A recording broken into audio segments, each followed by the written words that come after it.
बीते कुछ दिन से जो हमारे भारत और पाकिस्तान के बीच जो स्थिति बना हुआ है, आप जानते हैं कि 22 अप्रैल को जो दर्दनाक घटना जो हमारे जम्मू कश्मीर के पहलगांव में जो घटना घटित हुआ था, वास्तव में वो बहुत ही शर्मनाक घटना था।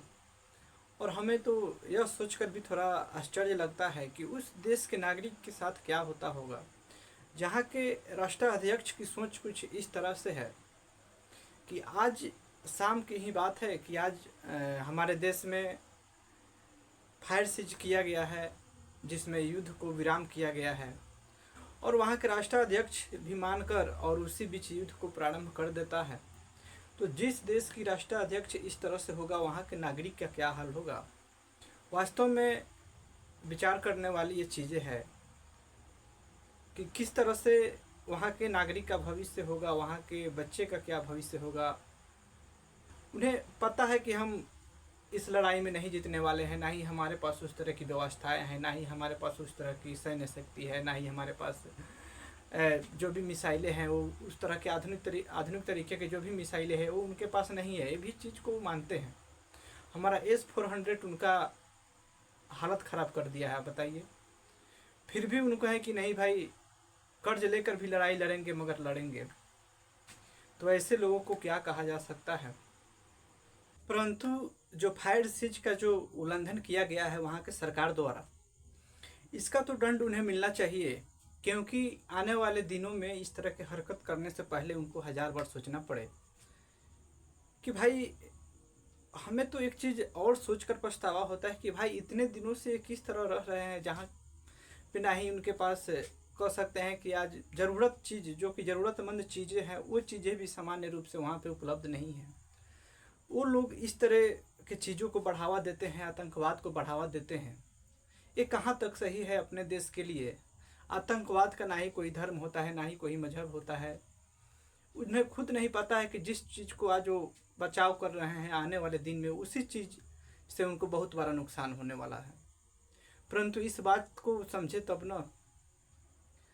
आज दुनिया कहाँ से कहाँ चल गया, पूरे विश्व में एक होड़ मचा हुआ है कि चांद से लेकर आज कौन कौन से ग्रह पर हमारे वैज्ञानिक, हमारे नागरिक जा चुके हैं।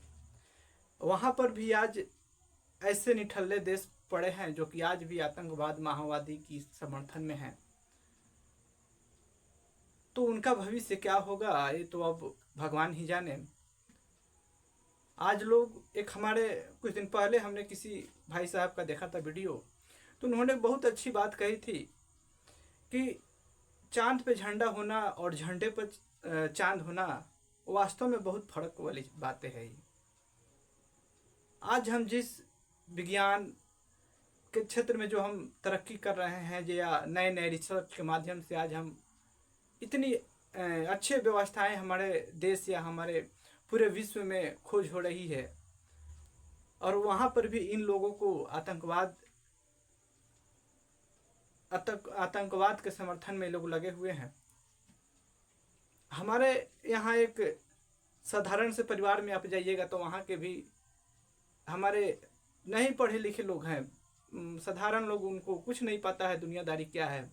परंतु उनके भी लड़के जब कुछ ऐसे काम करते हैं बदमाशी, जब कोई उन्हें अन्य व्यक्ति बोलता है कि आपका लड़का ऐसे किया है, तो एक अनपढ़ व्यक्ति भी कहता है कि अगर गलती किया है तो आप जो मर्जी उसको कीजिए, हमारे तरफ से कोई हस्तक्षेप नहीं होगा।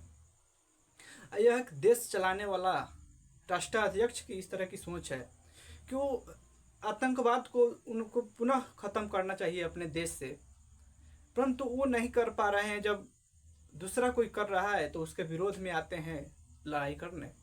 ये कहाँ तक सही है। वो काम आपका था उस चीज़ को ख़त्म करना, अपने देश से उसको ख़त्म करना। शिक्षा पर आपको ध्यान देना चाहिए, टेक्नोलॉजी पर आपको ध्यान देना चाहिए। आज के समय में विरोध करके किसी के कुछ नहीं आप अपने मुल्क के लिए कर पाइएगा। जहाँ तक की है कि एक ही साधन है, आज जो भी देश से इतने आगे गई हैं या नई नई चीज़ें की जो रिसर्च कर रही है, तो उनका उद्देश्य सिर्फ एक ही है।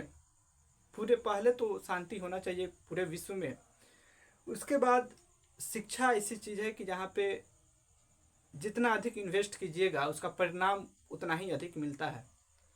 और आज के समय में आप देख लीजिए पूरे विश्व में आज बहुत सारे ऐसे देश हैं जो कि बहुत ऊंचाई तक गई, बहुत सारे नए नए चीज़ में लगे हुए हैं। आज हम लोग वहीं पे हैं जहाँ पे चाहती है पूरा दुनिया की आप वहीं पे रहें। तो हमें इस चीज़ से निकलना होगा। हमें भी अपने देशों में शिक्षा, नई नई टेक्नोलॉजी, स्वास्थ्य, चिकित्सा, ये सब चीज़ में हमें भी मेहनत करना चाहिए इस सब की क्षेत्र में। और हमें इस चीज़ को हटाना चाहिए हमारे देश से। आतंकवाद आज भले आपको लग रहा है कि ये हमारे हैं, परंतु वो किसी के नहीं है। जिस दिन आपका देश मजबूत होगा उस दिन आप ही के खिलाफ पहले वो आतंकवाद समर्थन में आएंगे, विरोध में आएंगे। तो आप इस चीज़ को समझिए, इसको ख़त्म कीजिए। ये किसी के लिए बढ़िया चीज़ नहीं है। बाकी हमारे जो भी हमारे देश के शासन प्रशासन में लोग हैं, अगर सामने से अगर कुछ गलत होता है तो उसका जवाब उसी तरह से भी देना चाहिए। इससे क्या होता है कि उस व्यक्ति को लगता है कि नहीं, सामने वाला भी उस तरह का है, अगर हम कुछ गलत करेंगे तो उधर से भी उसका गलत ही परिणाम हमारे प्रति आएगा। अगर ऐसा आप नहीं करते हैं तो वहीं आप सेकेंड वर्ल्ड वार में आप देख सकते हैं कि जो हिटलर एक इतनी बड़ी मनमानी हुआ था जिसमें हम कह सकते हैं कि 1 करोड़ लोगों को मार दिया था। तो हमें कुछ चीज़ें होती है जिसको आगे फ्यूचर को सोच कर करना पड़ता है। तो जहाँ पे जो चीज़ शुरू होता है, अगर गलत चीज़ शुरू हो रहा है तो उसको वहीं पे ख़त्म करने का प्रयास करना चाहिए। अगर वो गलत किया है, जो फायर चीज का जो उल्लंघन किया है, इसका परिणाम तो उसको मिलना चाहिए। बाकी आप क्या सोचते हैं, आप अपना भी राय बताइए। आगे क्या होता है उसके अनुसार आप बने रहें। अभी के लिए हम विदा चाहते हैं। जय हिंद, जय भारत। फिर मिलते हैं नेक्स्ट।